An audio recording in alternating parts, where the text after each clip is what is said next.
Hello everyone, welcome back to our channel blooming buds. നമ്മൾ ഇന്ന് പഠിക്കുന്നത് 4th സ്റ്റാൻഡേർഡിലെ EVSലെ ഇന്ത്യ ഈസ് മൈ കൺട്രി എന്ന സെക്കൻഡ് യൂണിറ്റാണ്. ഈ ഒരു യൂണിറ്റിൻ്റെ ആദ്യ 2 പാർട്ടുകൾ ചെയ്തിട്ടുണ്ട്. അത് ഞാൻ ഡിസ്ക്രിപ്ഷനിൽ കൊടുത്തേക്കാം. അപ്പോൾ ആദ്യമായിട്ടാണ് ഈ ചാനൽ കാണുന്നതെങ്കിൽ സബ്സ്ക്രൈബ് ചെയ്യാനും മാക്സിമം കൂട്ടുകാരിലേക്ക് ഷെയർ ചെയ്ത് സപ്പോർട്ട് ചെയ്യാനും മറക്കരുതേ. യൂണിറ്റിലേക്ക് പോകാം. The constitution of India. Constitution means ഭരണഘടന, ഇന്ത്യയുടെ ഭരണഘടന. You must have noticed that some parts of the constitution are included at the beginning and end of your textbook.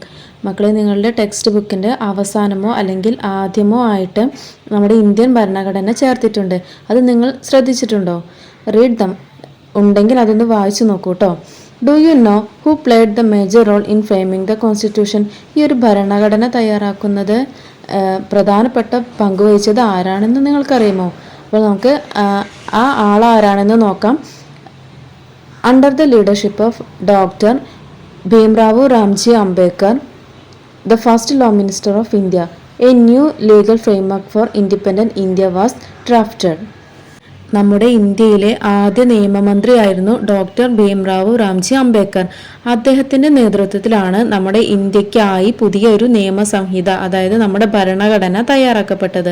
അപ്പോൾ നമ്മുടെ ഭരണഘടന തയ്യാറാക്കുന്നതിൽ മേജർ റോള് വഹിച്ചിരുന്ന വ്യക്തി ആരായിരുന്നു? ഡോക്ടർ BR അംബേദ്കർ അല്ലെങ്കിൽ Bhimrao Ramji Ambedkar. Okay, this document is known as the constitution of India. ആ ഒരു നിയമസംഹിതയെ Indian ഭരണഘടന, അതായത് ദ കോൺസ്റ്റിറ്റ്യൂഷൻ ഓഫ് ഇന്ത്യ എന്നാണ് അറിയപ്പെടുന്നത്. നമ്മുടെ ഇന്ത്യയിലെ ജനങ്ങൾ പാലിക്കേണ്ട നിയമങ്ങളെക്കുറിച്ചും അവരുടെ കടമകളെക്കുറിച്ചും അതുപോലെ ജനങ്ങൾക്ക് ലഭിക്കേണ്ട അവകാശങ്ങളെക്കുറിച്ചും ആണ് നമ്മുടെ ഈ ഒരു ഇന്ത്യൻ കോൺസ്റ്റിറ്റ്യൂഷനിൽ എഴുതിയിരിക്കുന്നത്. The constitution of India came into effect on 26 January 1950. 1950 ജനുവരി 26-നാണ് ഇന്ത്യയുടെ ഭരണഘടന നിലവിൽ വന്നത്. The constitution includes laws related to the rights and duties of citizens, governments, elections etcetera. നേരത്തെ സൂചിപ്പിച്ചതുപോലെ ആ ഒരു ഭരണഘടനയിൽ ഇന്ത്യയിലെ ജനങ്ങളുടെ, പൗരന്മാരുടെ അവകാശങ്ങൾ, അതുപോലെ ചുമതലകൾ, തെരഞ്ഞെടുപ്പുമായി ബന്ധപ്പെട്ട കാര്യങ്ങൾ, നിയമങ്ങൾ, ഇതൊക്കെയാണ് ആ ഒരു ഭരണഘടനയിൽ രേഖപ്പെടുത്തിയിട്ടുള്ളത്. Find answers to the following questions with the help of the class library. Class ലൈബ്രറിയുടെ സഹായത്തോടു കൂടി താഴെ തന്നിരിക്കുന്ന ചോദ്യങ്ങൾക്ക് ഉത്തരം കണ്ടെത്തൂ. Name the day in which the Constitution of India came into being. അതായത് ഇന്ത്യയുടെ ഭരണഘടന നിലവിൽ വന്ന ദിവസം നമ്മൾ ഏത് പേരിലാണ് ആഘോഷിക്കുന്നത്? റിപ്പബ്ലിക് ഡേ ആയിട്ടാണ് ആഘോഷിക്കുന്നത്. നമ്മൾ ജനുവരി 26 റിപ്പബ്ലിക് ഡേ ആചരിക്കാറില്ലേ? ഓക്കെ, നമ്മുടെ ഇന്ത്യൻ ഭരണഘടന നിലവിൽ വന്ന ദിവസമാണ് ജനുവരി 26, 1950. Okay, who is known as the architect of the Indian constitution? Indian ഭരണഘടനയുടെ ശില്പി എന്നറിയപ്പെടുന്നത് ആര്? അത് നമ്മൾ നേരത്തെ പഠിച്ചല്ലേ, ആരാണ്? Doctor BR Ambedkar. Which country has the largest written constitution? അതായത് ഏറ്റവും വലിയ എഴുതി തയ്യാറാക്കപ്പെട്ട ഭരണഘടന ഏത് രാജ്യത്തിൻ്റേതാണ്? അതും നമ്മുടെ ഇന്ത്യൻ കോൺസ്റ്റിറ്റ്യൂഷനാണ് കേട്ടോ. അപ്പോൾ ഏറ്റവും വലിയ റിട്ടൺ കോൺസ്റ്റിറ്റ്യൂഷൻ എന്ന് പറയുന്നത് ഇന്ത്യയുടേതാണ്. ടുഡേയ്സ് ഇന്ത്യ, ഇന്നത്തെ ഇന്ത്യ. സ്വാതന്ത്ര്യം ലഭിച്ചതിനു ശേഷമുള്ള ഇന്ത്യയെക്കുറിച്ചാണ് ഇനി നമ്മൾ പഠിക്കുന്നത്. Children share the information they had collected from the library with their friends. Megha teacher also participated in the discussion. അതായത് കുട്ടികൾ ലൈബ്രറിയിൽ നിന്ന് ശേഖരിച്ച വിവരങ്ങൾ കൂട്ടുകാരുമായി പങ്കുവച്ചു. Teacher, was in India formed by uniting several princely states. It was John who raised the doubt this time. കുറേ അധികം നാട്ടുരാജ്യങ്ങൾ ചേർന്നല്ലേ നമ്മുടെ ഇന്ത്യ രൂപീകരിച്ചത് എന്ന് ജോഹാന് സംശയം ചോദിച്ചു. Yes, the teacher replied. These provinces that were emerged in this way were later reorganized based on language for administrative conveniences. These regions are known as states. ഈ നാട്ടുരാജ്യങ്ങളെയെല്ലാം ഒരുമിച്ച് ചേർത്തതിനു ശേഷം ഇന്ത്യയിലെ ഭാഷകളുടെ അടിസ്ഥാനത്തിൽ വീണ്ടും വേർതിരിച്ചു. ഇപ്രകാരം രൂപം കൊണ്ട പ്രദേശങ്ങളെയാണ് സംസ്ഥാനങ്ങൾ എന്ന് പറയുന്നത്, അതായത് സ്റ്റേറ്റ്സ് എന്നറിയപ്പെടുന്നത്. നമ്മുടെ രാജ്യത്ത് ഒട്ടനവധി ലാംഗ്വേജസ് ഉണ്ടല്ലേ. ഈ ഒരു ലാംഗ്വേജിൻ്റെ അടിസ്ഥാനത്തിലാണ്, അതായത് ഭാഷയുടെ അടിസ്ഥാനത്തിലാണ് നമ്മുടെ ഇന്ത്യയെ സംസ്ഥാനങ്ങളായി തിരിച്ചിരിക്കുന്നത്. States. The teacher introduced map of India to the children. കുട്ടികൾക്ക് വേണ്ടി ടീച്ചർ ഇന്ത്യയുടെ മാപ്പ് പരിചയപ്പെടുത്തി കൊടുത്തു. Currently India has 28 states. ഇപ്പോൾ പ്രസൻറ്റ് നമ്മുടെ ഇന്ത്യയിൽ 28 സംസ്ഥാനങ്ങളാണ് ഉള്ളത്, സ്റ്റേറ്റ്സ് ആണ് ഉള്ളത്. The administrative centre of each state is called its capital. ഓരോ സ്റ്റേറ്റിനും ഓരോ അഡ്മിനിസ്ട്രേറ്റീവ് സെൻറ്റർ ഉണ്ടായിരിക്കും. അതിനെയാണ് ആ ഒരു സ്റ്റേറ്റിൻ്റെ ക്യാപിറ്റൽ എന്ന് പറയുന്നത്. Observe the map showing the States of India and their Capitals. ഈ ഒരു മാപ്പ് നോക്കിയിട്ട് ഇന്ത്യയുടെ സ്റ്റേറ്റ്സും അവയുടെ ക്യാപിറ്റൽസും കണ്ടെത്താൻ പറഞ്ഞിട്ടുണ്ട്. ഇന്ത്യയുടെ മാപ്പാണ് ഇത്. ഇതിൽ ഓരോ നിറത്തിലും ഓരോ ഭാഗങ്ങളായി വിഭജിച്ചത് ശ്രദ്ധിച്ചു നോക്കൂ. നമ്മുടെ ഇന്ത്യയിലെ സംസ്ഥാനങ്ങളെയാണ് ഇത് സൂചിപ്പിക്കുന്നത്. ഓരോ സംസ്ഥാനങ്ങളുടെ നെയിംസും വ്യക്തമായി മാപ്പിൽ നൽകിയിട്ടുണ്ട്. അതുപോലെ ബ്ലാക്ക് നിറത്തിൽ കാണുന്ന ആ ഒരു ഡോട്ടാണ് ഓരോ സംസ്ഥാനത്തിൻ്റെയും ക്യാപിറ്റൽസായി തന്നിരിക്കുന്നത്. അപ്പോൾ അതിൽ നോക്കൂ, നമ്മുടെ 28 സംസ്ഥാനങ്ങളുടെ പേരും അവയുടെ ക്യാപിറ്റലും വ്യക്തമായി നൽകിയിരിക്കുന്നു. Prepare A list of the States of India. ആ ഒരു മാപ്പിൽ നോക്കി നമ്മുടെ ഇന്ത്യയിലെ സ്റ്റേറ്റ്സുകൾ ഏതൊക്കെയാണെന്ന് ഈ ഒരു ബോക്സിൽ എഴുതാം. അപ്പോൾ നമുക്ക് സ്റ്റേറ്റ്സ് മാത്രമല്ല, അതിൻ്റെ ഒപ്പം തന്നെ ആ ഓരോ സ്റ്റേറ്റ്സിൻ്റെ ക്യാപിറ്റൽസും എന്താണ് വരിക എന്ന് നോക്കാം.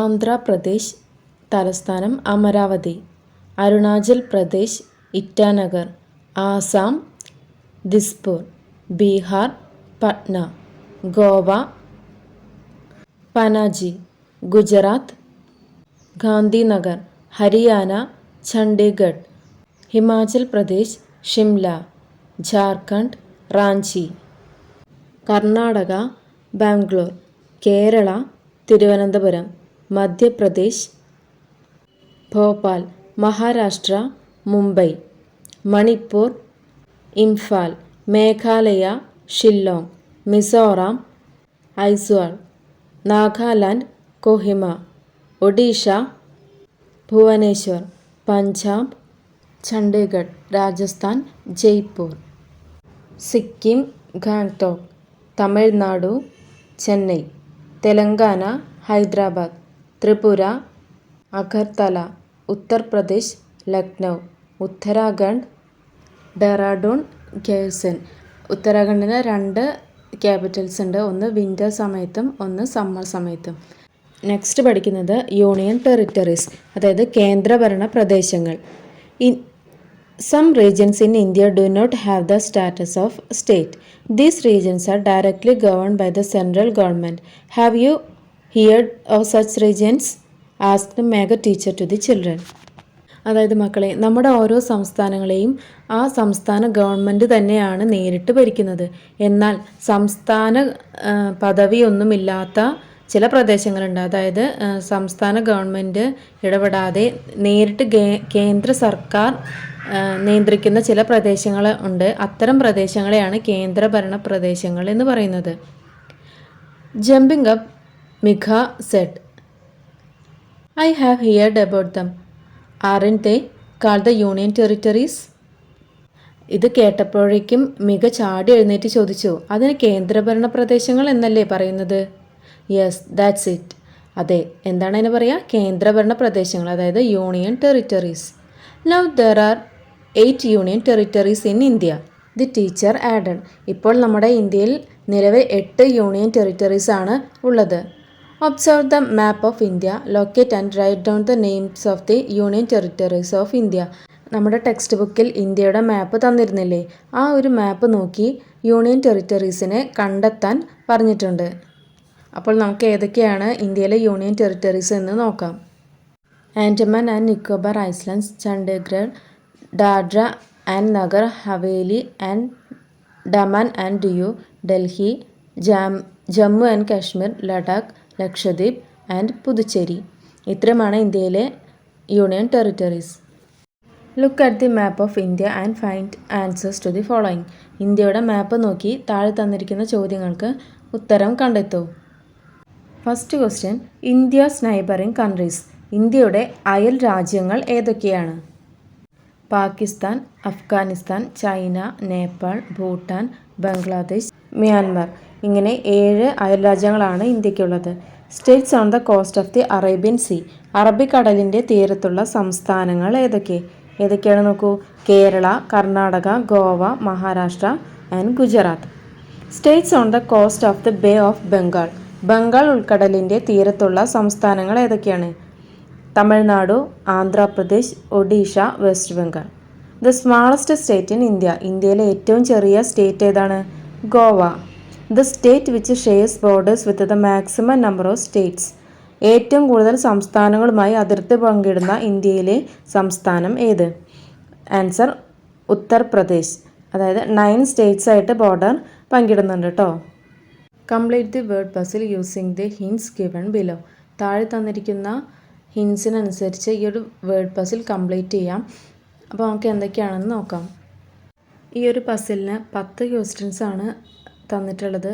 അക്രോസ് ആയിട്ടും ഡൗൺ ആയിട്ടും അപ്പ് ആയിട്ടും ചെയ്യാനുള്ള ക്വസ്റ്റ്യൻസ് തന്നിട്ടുണ്ട്. ഇതിൽ ഞാൻ ഡയറക്റ്റ് ആൻസർ തരികയാണ്. നിങ്ങൾ ആ ഒരു പസിൽ നോക്കി കറക്റ്റ് എഴുതണേ. First across. The second largest state located in the central part of India. ഇന്ത്യയിലെ രണ്ടാമത്തെ സ്റ്റേറ്റാണ്. അതുപോലെ ഇന്ത്യയുടെ സെൻട്രൽ പാർട്ടിലാണ്, അതായത് മധ്യഭാഗത്താണ് സ്ഥിതി ചെയ്യുന്നത്. Answer Madhya Pradesh. Second one, the state that has a border with Nepal. Patna is the capital. നേപ്പാളുമായി അതിർത്തി പങ്കിടുന്നുണ്ട്, അതുപോലെ പട്നയാണ് capital. Answer Bihar. Third one, Hyderabad is located in the state. ഈ ഒരു സംസ്ഥാനത്താണ് ഹൈദരാബാദ് സ്ഥിതി ചെയ്യുന്നത്. ഏതാണ്? തെലങ്കാന. Next down. ഇനി താഴത്തോട്ടുള്ള പസിൽസ് നോക്കാം. Shares border with the neighbouring country Myanmar located adjacent to Tripura. ഇന്ത്യയുടെ അയൽരാജ്യമായ മ്യാൻമറുമായി അതിർത്തി പങ്കിടുന്നുണ്ട്, അതുപോലെ ത്രിപുരയോട് ചേർന്നാണ് സ്ഥാനം. ഏതാണ് നോക്കൂ? Mizoram. Next, Kerala's neighbouring state Bengaluru is it's capital. കേരളത്തിൻ്റെ അടുത്തുള്ള സ്റ്റേറ്റാണ്, അതുപോലെ ബംഗളൂരാണ് ക്യാപിറ്റൽ. ഏതാണ്? Karnataka. Shares border with Rajasthan, Punjab and Uttar Pradesh located near Delhi the capital of India. Rajasthan, Punjab, Uttar Pradesh എന്നിവയുമായി അതിർത്തി പങ്കിടുന്നുണ്ട്. അതുപോലെ രാജ്യ തലസ്ഥാനമായ ഡൽഹിയോട് ചേർന്നാണ് ഈ ഒരു സ്റ്റേറ്റ് സ്ഥിതി ചെയ്യുന്നത്. Answer Haryana. Kohima is the capital of this state.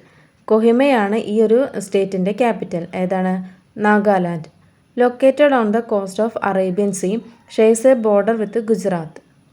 അറബിക്കടലിൻ്റെ തീരത്തുള്ള ഒരു സംസ്ഥാനമാണ്. അതുപോലെ തന്നെ ഗുജറാത്തുമായി ബോർഡർ പങ്കിടുന്നു. Maharashtra. Borders with Bangladesh, neighbouring state of Assam. ബംഗ്ലാദേശുമായി അതിർത്തി പങ്കിടുന്നുണ്ട്. ആസാമിൻ്റെ അയൽ സംസ്ഥാനം കൂടിയാണ്. ഏതാണ്? Meghalaya. The largest state in India. ഇന്ത്യയിലെ ഏറ്റവും വലിയ സ്റ്റേറ്റ് രാജസ്ഥാൻ. ഇനി നമുക്ക് താഴത്തേക്കുള്ളത് നോക്കാം. Neighbouring state of Kerala, Chennai is it's capital.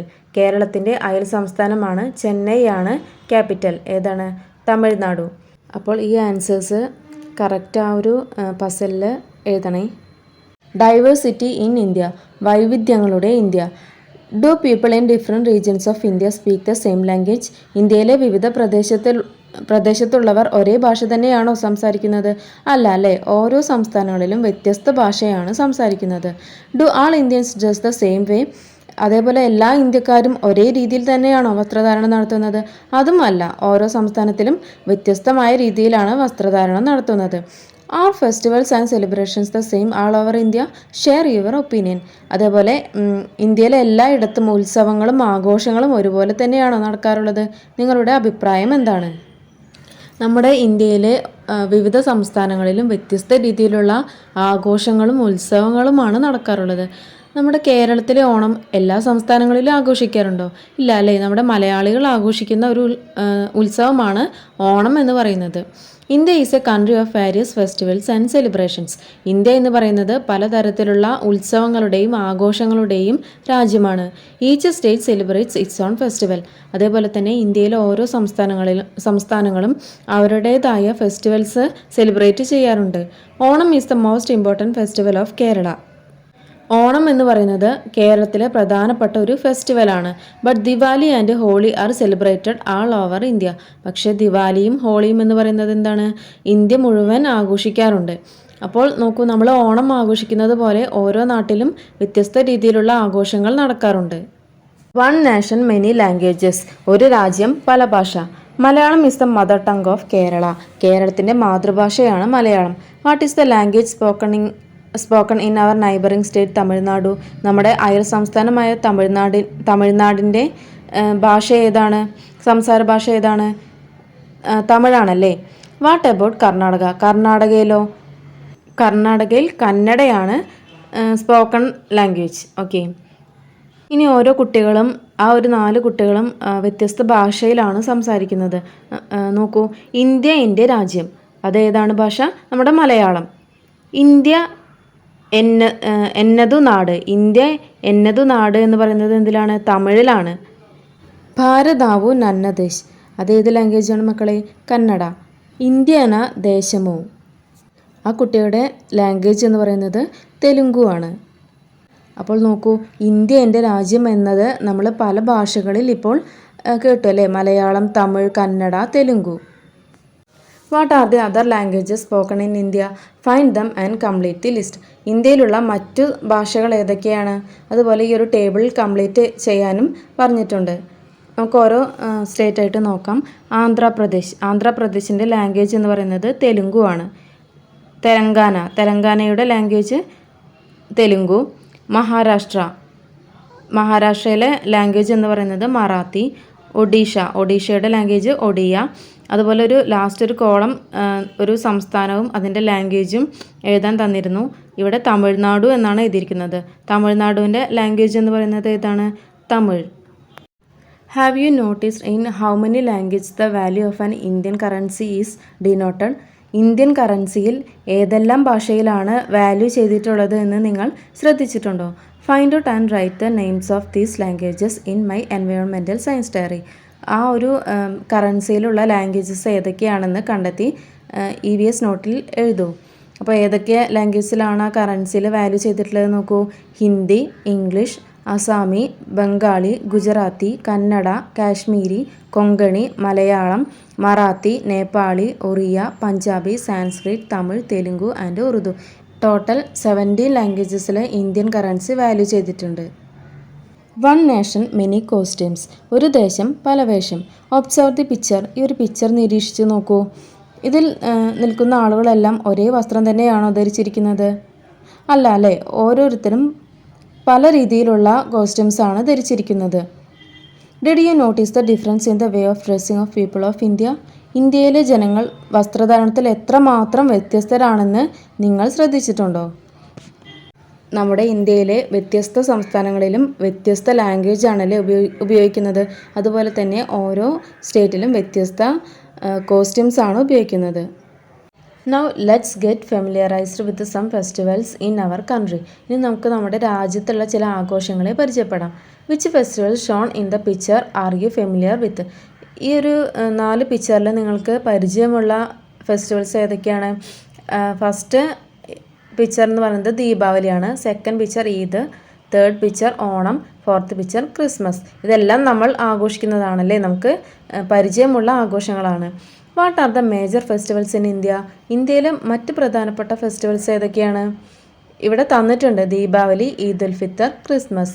ഇനി മറ്റുള്ള ഫെസ്റ്റിവൽസ് ഏതൊക്കെയാണെന്ന് നോക്കാം. ഹോളി, ഓണം, ഗണേഷ് ചതുർത്ഥി, പൊങ്കൽ, മഹാശിവരാത്രി, കൃഷ്ണ ജന്മാഷ്ടമി. ഇത്രയും ഫെസ്റ്റിവൽസ് നമ്മുടെ രാജ്യത്തൊട്ടാകെ നടക്കുന്നുണ്ട്. ഇത് കൂടാതെയും കുറേയധികം ഫെസ്റ്റിവൽസ് നടക്കുന്നുണ്ട്. നമുക്ക് ഇത്രയും പേരെങ്കിലും അറിഞ്ഞിരിക്കണം. Prepare A digital album with more pictures of festivals in India. ഇന്ത്യയിലെ മറ്റ് ഫെസ്റ്റിവൽസിൻ്റെ പിക്ചേഴ്സ് കളക്ട് ചെയ്ത ഒരു ഡിജിറ്റൽ ആൽബം തയ്യാറാക്കാൻ പറഞ്ഞിട്ടുണ്ട്. ഡിഫറെൻറ്റ് ആർട്ട് ഫോംസ്, കലകൾ പലവിധം. ഇനി നമുക്ക് ഇന്ത്യയിലുള്ള കലകളെ കുറിച്ച് പരിചയപ്പെടാം. Are all art forms the same across India? ഇന്ത്യയിലൊട്ടാകെ ഒരേ കലാരൂപം തന്നെയാണോ പ്രചാരത്തിലുള്ളത്? അല്ല അല്ലേ, വ്യത്യസ്ത കലാരൂപങ്ങളുണ്ട്, ആർട്ട് ഫോംസ് ഉണ്ട്. ഒബ്സർവ് ദി പിക്ചർ, ഒരു പിക്ചർ നോക്കൂ. ഇതിൽ എന്തൊക്കെ ആർട്ട് ഫോംസ് നിങ്ങൾക്ക് നോക്കിയാൽ കാണാം? കുച്ചിപ്പുടി, കഥക്, മോഹിനിയാട്ടം, മണിപ്പൂരി, ഭരതനാട്യം അല്ലേ? Which of this dance form R you familiar വിത്ത്? ഇതിൽ ഏത് ഡാൻസ് ഫോമാണ് നിങ്ങൾക്ക് പരിചയമുള്ളത്? ഇതിൽ ഒരുവിധം കുച്ചിപ്പുടി, മോഹിനിയാട്ടം, ഭരതനാട്യം ഇതെല്ലാം അറിയുമായിരിക്കും അല്ലേ? Which of the remaining dance forms R popular in other states? Find out and complete the list. മറ്റുള്ളവ ഏതൊക്കെ സംസ്ഥാനങ്ങളിൽ പ്രചാരത്തിലുള്ളതാണ് എന്ന് കണ്ടെത്തി പട്ടിക പൂർത്തീകരിക്കൂ. ഓക്കെ, അപ്പം നമുക്ക് ഈ ആർട്ട് ഫോംസൊക്കെ ഏതൊക്കെ സ്റ്റേറ്റ്സിലുള്ളതാണെന്ന് ഒന്ന് പരിചയപ്പെടാം. മോഹിനിയാട്ടം കേരളത്തിലെ കലാരൂപമാണ് Mohiniyattam. Bharatanatyam Tamil Nadu. Kuchipudi Andhra Pradesh. Kathak Uttar Pradesh. Manipuri Manipur. You have understood how diverse the Indians are in language, dress, festivals and art forms. നമ്മുടെ ഇന്ത്യയിലുള്ള വിവിധ തരത്തിലുള്ള ലാംഗ്വേജ്, കോസ്റ്റ്യൂംസ്, അതുപോലെ ആർട്ട് ഫോംസ് ഒക്കെ നമ്മൾ പരിചയപ്പെട്ടു അല്ലേ.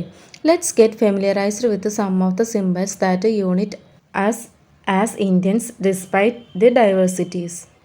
ഓക്കെ, ഇനി നമുക്ക് നമ്മുടെ ഇന്ത്യയുടെ ചില സിംബൽസ് പരിചയപ്പെടാം. Symbols of unity.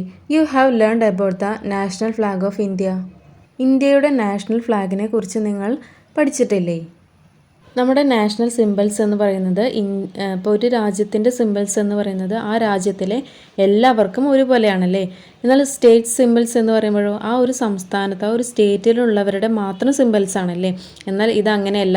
National symbols എന്ന് പറഞ്ഞു വെച്ചാൽ നമ്മുടെ രാജ്യത്തിലെ എല്ലാവർക്കും ഒരുപോലെ കണക്കാക്കുന്ന അടയാളങ്ങളാണ്. അപ്പോൾ ഏതൊക്കെയാണ് നോക്കൂ നമ്മുടെ നാഷണൽ സിംബൽസ്. നാഷണൽ ആന്തം ഏതാണ്? ജനഗണമന. നാഷണൽ എംബ്ലം നിങ്ങൾ ശ്രദ്ധിച്ചിട്ടുണ്ടാകും അല്ലേ. നമ്മുടെ കറൻസിയിലെല്ലാം കാണാം 4 ഭാഗത്തേക്ക് നോക്കി നിൽക്കുന്ന ഒരു സിംഹമുഖം ശ്രദ്ധിച്ചിട്ടുണ്ടാകും. അതാണ് നമ്മുടെ നാഷണൽ എംബ്ലം. അതുപോലെ നാഷണൽ സോങ് ഏതാണ്? വന്ദേ മാതരം. ഇതുപോലുള്ള നമ്മുടെ മറ്റ് നാഷണൽ സിംബൽസ് ഏതൊക്കെയാണെന്ന് ഒന്ന് പരിചയപ്പെടാം. നാഷണൽ ഫ്ലവർ ഏതാണ്? നാഷണൽ ഫ്ലവർ താമര. നാഷണൽ ഫ്ലാഗ് അറിയാലോ. National bird peacock. National fruit mango മാങ്ങ. നാഷണൽ ട്രീ ആൽമരാണ്. National currency Indian rupee. National anthem. We sing the national anthem in school. നമ്മൾ നമ്മുടെ സ്കൂളിൽ നാഷണൽ ആന്തം ദേശീയ ഗാനം പാടാറുണ്ടല്ലേ. Our national anthem Jana Gana Mana was written by Rabindranath Tagore. നമ്മുടെ ദേശീയ ഗാനം രചിച്ചത് ആരാണ്? രവീന്ദ്രനാഥ് ടാഗോർ. ഏതാണ് നമ്മുടെ ദേശീയ ഗാനം? Jana Gana Mana. Find the answers to the following questions with the help of the class library. Class ലൈബ്രറിയുടെ സഹായത്തോടു കൂടി താഴെ തന്നിരിക്കുന്ന ചോദ്യങ്ങൾക്ക് ഉത്തരം കണ്ടെത്താം. In which language is the national anthem written. ഏത് ഭാഷയിലാണ് ദേശീയഗാനം രചിച്ചിട്ടുള്ളത്? ബംഗാളി ഭാഷയിലാണ് ദേശീയഗാനം രചിച്ചിട്ടുള്ളത്. How should one stand while singing the national anthem. ദേശീയഗാനം ആലപിക്കുമ്പോൾ എങ്ങനെയാണ് നിൽക്കേണ്ടത്? Stand at attention maintaining an upright posture with their body straight. അതായത് നല്ല അറ്റൻഷനോടുകൂടി സ്ട്രൈറ്റ് ആയിട്ട് വേണം നിൽക്കാൻ. What is the prescribed time for singing the national anthem. ദേശീയഗാനം ആലപിക്കുന്നതിന് നിർദ്ദേശിക്കപ്പെട്ട സമയം എത്രയാണ്? 52 seconds. National emblem. ഇനി നമുക്ക് ദേശീയ മുദ്രയെക്കുറിച്ച് പഠിക്കാം. Observe the image of our national emblem. നമ്മുടെ നാഷണൽ എംബ്ലമാണ് ഈ ഒരു പിക്ചറിൽ തന്നിരിക്കുന്നത്. അതിൽ ശ്രദ്ധിക്കൂ, എന്തൊക്കെ നമുക്കതിൽ കാണാം. 4 വശങ്ങളിലേക്ക് തിരിഞ്ഞു നിൽക്കുന്ന സിംഹമുഖമാണ് ഈ ഒരു എംബ്ലത്തിൽ അല്ലേ. അതുപോലെ അശോക ചക്ര തന്നിട്ടുണ്ട്. Where have you seen this emblem. നിങ്ങൾ എവിടേക്ക് ഈ ഒരു എംബ്ലം കണ്ടിട്ടുണ്ട്? നമ്മൾ ഈ ഒഫീഷ്യലായിട്ടുള്ള പേപ്പേഴ്സിലൊക്കെ കാണാം അല്ലേ, മുദ്രപത്രങ്ങളിൽ, അതുപോലെ ഗവൺമെൻറ് സ്ഥാപനങ്ങളിലെല്ലാം ഈ ഒരു എംബ്ലം കാണാം. The national emblem of India is adopted from the pillar build by emperor Ashoka at Sarnath in Uttar Pradesh. Ashoka ചക്രവർത്തി ഉത്തർപ്രദേശിലുള്ള സാരാനാഥിൽ സ്ഥാപിച്ച ഒരു പില്ലറിൽ നിന്നുമാണ്, അതായത് ഒരു സ്തൂപത്തിൽ നിന്നുമാണ് ഈ ഒരു എംബ്ലം സ്വീകരിച്ചിട്ടുള്ളത്. The lions facing all 4 directions are the prominent features of this emblem. ഈ ഒരു എംബ്ലത്തിൻ്റെ ഫീച്ചർ എന്ന് പറയുന്നത് 4 ദിക്കിലേക്കും നോക്കി നിൽക്കുന്ന സിംഹമുഖങ്ങളാണ്. Dharmachakra, wheel of Dharma. Seen at the bottom centre is the Ashok Chakra. ഈ ഒരു സിംഹമുഖങ്ങളുടെ താഴെയായി കാണുന്ന ആ ഒരു ധർമ്മചക്രമാണ് അശോക ചക്രം എന്ന പേരിൽ അറിയപ്പെടുന്നത്. It has 24 spokes. അതായത് ഈ ഒരു അശോക ചക്രത്തിൽ 24 ആരക്കാലുകളാണ് ഉള്ളത്. Find answers to the following questions. ഇനി നമുക്ക് താഴെ തന്ന ക്വസ്റ്റ്യൻസ് നോക്കാം. What is the sentence inscribed at the bottom of the emblem? What does it mean? ഈ ഒരു എംബ്ലത്തിൻ്റെ താഴെ തന്നിരിക്കുന്ന വാക്യം എന്ത്, സെൻറ്റൻസ് എന്താണ് എഴുതിയിരിക്കുന്നത്? സത്യമേവ ജയതേ, സത്യമേവ ജയതേ എന്നാണ് കേട്ടോ എഴുതിയിരിക്കുന്നത്. ഈ ഒരു സെൻറ്റൻസിൻ്റെ മീനിങ് എന്ന് പറയുന്നത് സത്യം മാത്രമേ ജയിക്കൂ. It means only truth wins. What are the other animals in the emblem? ആ ഒരു എംബ്ലത്തിൽ കാണുന്ന മറ്റു അനിമൽസ് ഏതൊക്കെയാണ് നോക്കൂ. Lion, elephant, horse, bull. National song, ദേശീയ ഗീതം. Vande Mataram written by Bankim Chandra Chatterjee is our national song. Bankim Chandra Chatterjee എഴുതിയ വന്ദേ മാതരമാണ് നമ്മുടെ ദേശീയ ഗീതം. നമ്മുടെ ദേശീയ ഗീതം എന്ന് പറയുന്നത് വന്ദേ മാതരമാണ്. അത് എഴുതിയത് Bankim Chandra Chatterjee. It is composed in Bengali with selected Sanskrit words. അതുപോലെ ആ ഒരു നമ്മുടെ വന്ദേ മാതരം എഴുതിയത് ബംഗാളി ഭാഷയിലാണ്. അതിനോടുകൂടി തന്നെ സംസ്കൃത പദങ്ങളും ചേർത്തിട്ടാണ് കേട്ടോ എഴുതിയിരിക്കുന്നത്. ബംഗാളി ഭാഷയിൽ സംസ്കൃത പദങ്ങളും കൂടി ചേർത്തിട്ടാണ് വന്ദേ മാതരം എഴുതിയിരിക്കുന്നത്. Singh the national song with your friends in the assembly. School അസംബ്ലിയിൽ കൂട്ടുകാരുമൊത്ത് ഈ ദേശീയ ഗീതം പാടാൻ പറഞ്ഞിട്ടുണ്ട്. Identify the other national symbols of India. ഇന്ത്യയുടെ മറ്റു ദേശീയ സിംബൽസ് ഏതൊക്കെയാണെന്ന് കണ്ടെത്തണം. Collect information and pictures about them. Display them in the environmental science corner. ഇവയുടെ എല്ലാം ചിത്രങ്ങൾ ശേഖരിച്ചുകൊണ്ട് നിങ്ങളുടെ എൻവയോൺമെൻറ്റൽ സയൻസ് കോർണറിൽ പ്രദർശിപ്പിക്കാനും പറഞ്ഞിട്ടുണ്ട്. അപ്പോൾ ഏതൊക്കെയാണ് നാഷണൽ സിംബൽസ് എന്ന് നമ്മൾ ഓൾറെഡി പഠിച്ചതാണല്ലേ. നമ്മുടെ നാഷണൽ സോങ് എന്ന് പറയുന്നത് വന്ദേ മാതരമാണ്. നാഷണൽ ആന്തം എന്ന് പറയുന്നത് ജനഗണമനയാണ്. അതുപോലെ നാഷണൽ ഫ്രൂട്ട് ഏതാണ്? മാംഗോ ആണ്. നാഷണൽ ബേർഡ് എന്ന് പറയുന്നത് പീക്കോക്കാണ്. നാഷണൽ അനിമൽ എന്ന് പറയുന്നത് ടൈഗർ ആണ്. അതുപോലെ നമ്മുടെ നാഷണൽ കറൻസി എന്താണ്? ഇന്ത്യൻ റുപ്പിയാണ് അല്ലേ. ഇതുപോലെ ഉള്ള നാഷണൽ സിംബൽസിൻ്റെ എല്ലാം പിക്ചേഴ്സ് കളക്ട് ചെയ്യൂ കേട്ടോ. We must express our love and respect for our country and national symbols also. Disrespect to national symbols is punishable. നമ്മൾ നമ്മുടെ രാജ്യത്തിന് നൽകുന്ന സ്നേഹവും ആദരവും ബഹുമാനവും എല്ലാം എന്താണ്? നമ്മൾ നാഷണൽ സിംബൽസിനും നൽകണം. അതുപോലെ നാഷണൽ സിംബൽസിനോട് അനാദരവ് കാണിക്കുന്നത്, ഡിസ്റെസ്പെക്റ്റ് കാണിക്കുന്നത് എന്താണ്? പണിഷബിളാണ്, ശിക്ഷാർഹമാണ്. India our pride. ഇന്ത്യ നമ്മുടെ അഭിമാനം. We understood the paths that we have travelled from the slavery of the British to today's India.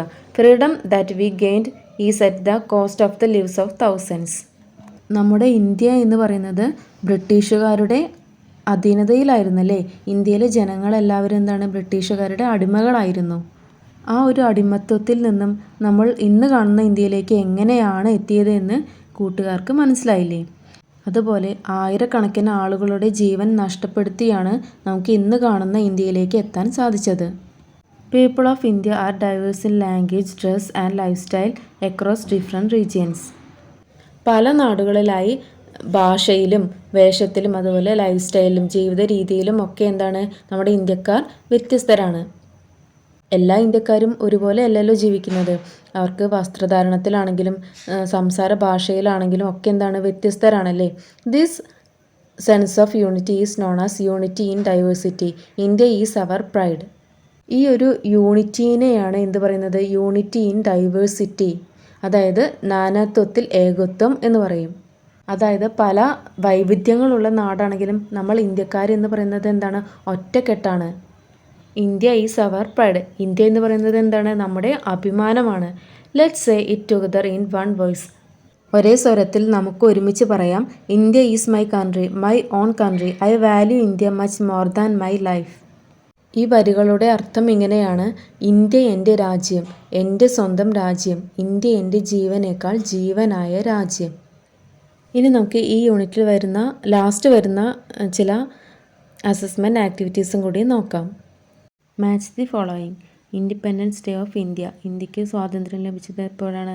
August 15, 1947. The day the Indian constitution came into force. Indian constitution നിലവിൽ വന്നത് എപ്പോഴാണ്? രണ്ടാമത്തെ answer January 26, 1950. Quit India day. Quit India day എന്നാണ് August 8, 1942. Gandhiji's day of death. ഗാന്ധിജിയുടെ day of death മരണ ദിവസം എന്നാണ്? January 30, 1948. Constitution day of India. Indian constitution day എന്നാണ്? November 26, 1949. Mark true or false. താഴെ തന്നിരിക്കുന്ന ഈ സ്റ്റേറ്റ്മെൻറ്റ്സ് കറക്റ്റ് ഉള്ളതിന് ടിക്കിടാം, തെറ്റായതിനെ ക്രോസ് ഔട്ട് ചെയ്യാം. Goa shares a border with Kerala. കേരളവുമായി ഗോവ അതിർത്തി പങ്കിടുന്നുണ്ട്. അതെന്താണ്? തെറ്റാണല്ലേ. കേരളവുമായി ബോർഡർ പങ്കിടുന്നത് ഏതൊക്കെയാണ്? തമിഴ്നാടും കർണാടകയുമാണ്. India has coastlines by the Arabian sea and the bay of Bengal. ഇന്ത്യയുടെ തീരപ്രദേശം എന്ന് പറയുന്നത് ബേ ഓഫ് ബംഗാളും അതുപോലെ അറേബ്യൻ സീയുമാണ്. അതെന്താണ്? ട്രൂ ആണല്ലേ. True. Hindi is the most widely spoken language in India. ഇന്ത്യയിലെ ഏറ്റവും കൂടുതൽ സംസാരിക്കുന്ന ഭാഷ എന്ന് പറയുന്നത് ഹിന്ദിയാണ്. അതും കറക്റ്റാണ്. India has 5 neighbouring countries. ഇന്ത്യക്ക് 5 അയൽ രാജ്യങ്ങളാണ് ഉള്ളത്. അതും തെറ്റാണ്. നമ്മുടെ ഇന്ത്യക്ക് 9 അയൽ രാജ്യങ്ങളാണ് ഉള്ളത്. എന്നാൽ ബോർഡർ പങ്കിടുന്നത് 5 രാജ്യങ്ങളും ആയിട്ടാണ്. അപ്പോൾ നമ്മുടെ ഇന്നത്തെ ക്ലാസ് ഇവിടെ വൈൻഡപ്പ് ചെയ്യുകയാണ്. ഇന്ത്യ ഈസ് മൈ കൺട്രി എന്ന ഈ ഒരു യൂണിറ്റ് 3 പാർട്ടുകളായിട്ടാണ് ചെയ്തിരിക്കുന്നത്. അതിൻ്റെ എല്ലാം ലിങ്കുകൾ ഞാൻ ഡിസ്ക്രിപ്ഷനിൽ കൊടുത്തേക്കാം. അപ്പോൾ നമ്മുടെ ഇന്നത്തെ ഈ ഒരു വീഡിയോ കൂട്ടുകാർക്ക് യൂസ്ഫുൾ ആയി എന്ന് തോന്നുകയാണെങ്കിൽ ചാനൽ സബ്സ്ക്രൈബ് ചെയ്യാനും മാക്സിമം കൂട്ടുകാരിലേക്ക് ഷെയർ ചെയ്ത് സപ്പോർട്ട് ചെയ്യാനും മറക്കരുതേ. വീണ്ടും മറ്റൊരു വീഡിയോയിൽ കാണാം. താങ്ക്